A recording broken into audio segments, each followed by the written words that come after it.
हनुमान जी ने नहीं लगाई। हनुमान जी ने भगवान रावण की लंका में आग हनुमान जी लगा ही नहीं सकते।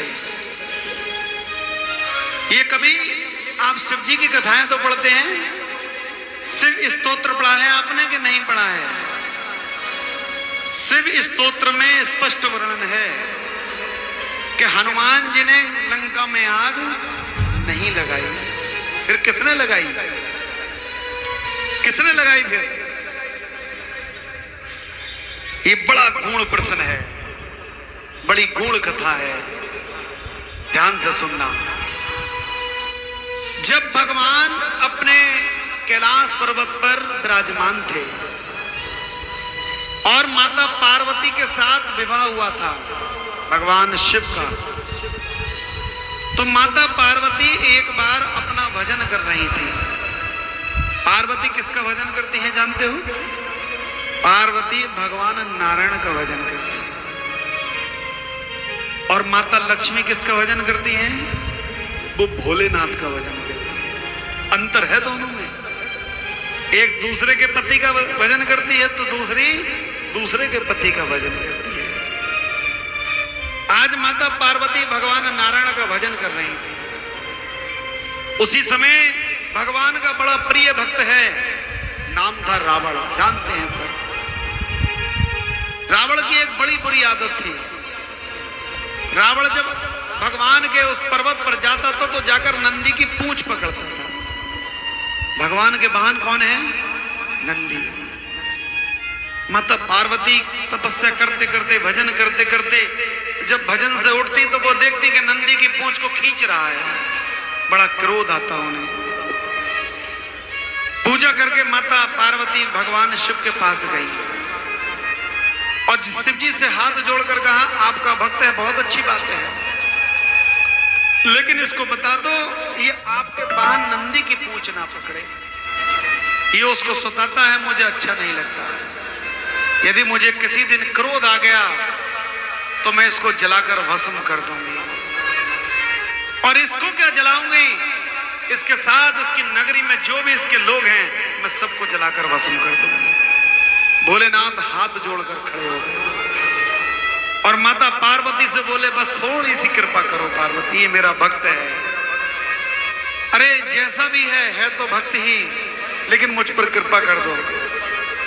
पार्वती ने कहा, जाकर समझा देना इस रावण को। आज भोलेनाथ रावण के पास गए। रावण ने कहा, महाराज मैं कब से नंदी की पूंछ पकड़कर बुला रहा हूं, आप आ क्यों नहीं रहे हो? आप तो ऐसे ही आते हो। तो भगवान भोलेनाथ ने कहा, देखो रावण, तुम पूंछ पकड़कर नंदी की मुझे मत बुलाया करो। जब तुम पूंछ पकड़ते हो तो मेरे नंदी को कष्ट होता है। और नंदी माता पार्वती का पुत्र है, वो उसको पुत्र मानती है। और एक पुत्र को जब कष्ट होता है तो माँ को कष्ट होता है। हो सकता है कि वो तुझे श्राप दे दे और तू जलकर भस्म हो जाए, और उनके श्राप से तो मैं भी डरता हूं। इसलिए तू यहां मत आया कर। उस दिन से रावण बोला, महाराज तुमने तो वरदान दिया है कि जब भी मुझसे मिलना हो तो सीधा अमरनाथ पर्वत पर आ जा, और मैं तो यहीं आऊंगा। अगर नहीं आऊंगा तो फिर आपसे भेंट कैसे होगी? तो रावण ने कहा, भगवान भोलेनाथ बोले, तू जब मुझे याद करेगा और जब शिव स्तोत्र को पढ़ेगा मैं तुरंत उपस्थित हो जाऊंगा। रावण चला गया।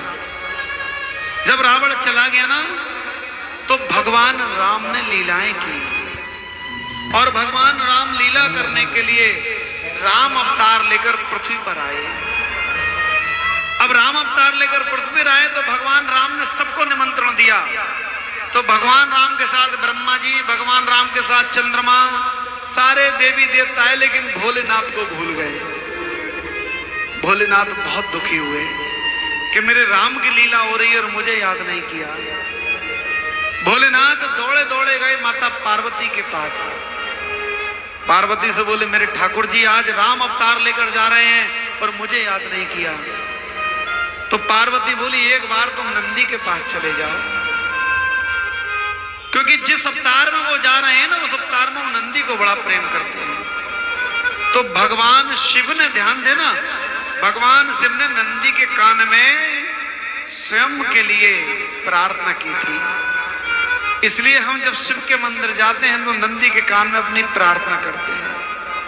अरे वो नंदी के कान में सबसे पहली प्रार्थना भगवान शिव ने की थी। किसने बताया था? माता। अगर मन में कोई काम ना हो और जहां भोलेनाथ विराजमान हो और नंदी प्रकट हो तो कुछ मत करना, भोलेनाथ से कुछ मत कहना, केवल नंदी के कान में जाकर अपने मन की बात को कह देना। आज माता पार्वती ने देखा मेरे पुत्र के कान में कह रहे हैं, गदगद हो गई माता पार्वती। और उसी समय माता पार्वती ने वरदान दे दिया, अरे जा नंदी पुत्र, आज मेरे स्वयं शिव तेरे कान में इच्छा प्राप्ति का वरदान मांग रहे हैं।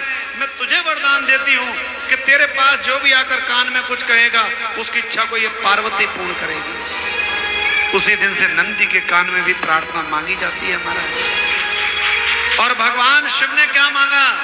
मैं राम की लीलाओं में शामिल होना चाहता हूं। तुरंत वरदान दे दिया और भगवान रुद्र रूप में आए। शिव जी का रुद्र रूप जो हनुमान रूप है वो किसका है? हनुमान रूप ही शिव जी का रूप है। और देखो शिव जी रूप में हनुमान जी महाराज ने बहुत सी लीलाएं की और जब लीलाएं की तो माता पार्वती बोली अकेले चले गए प्रभु, इच्छा प्राप्ति वरदान मांगा और अकेले ही चले गए, मुझे लेकर नहीं गए। तो माता पार्वती से भगवान शिव बोले तू भी नंदी के कान में कह दे।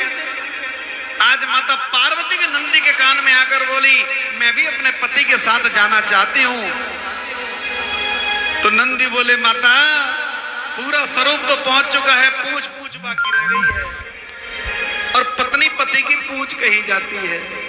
आज जाओ माता तुम पूछ में विराजमान हो जाओ। और हनुमान जी महाराज की पूछ में माता पार्वती विराजमान हो गई। और जब जैसे ही माता पार्वती विराजमान हुई ना तो हनुमान जी महाराज जब लंका पहुंचे और रावण ने कहा कि पूंछ में आग लगा दो तो भगवान भोलेनाथ मुस्कुराए मनी मन, पार्वती तू कहती थी इसे जलाकर राख कर दूंगी, आज तेरे मन की कामना पूरी हो रही, जलाकर राख कर दी। और उसी पार्वती ने लंका को जलाकर राख किया था। बोलिए हनुमान जी महाराज।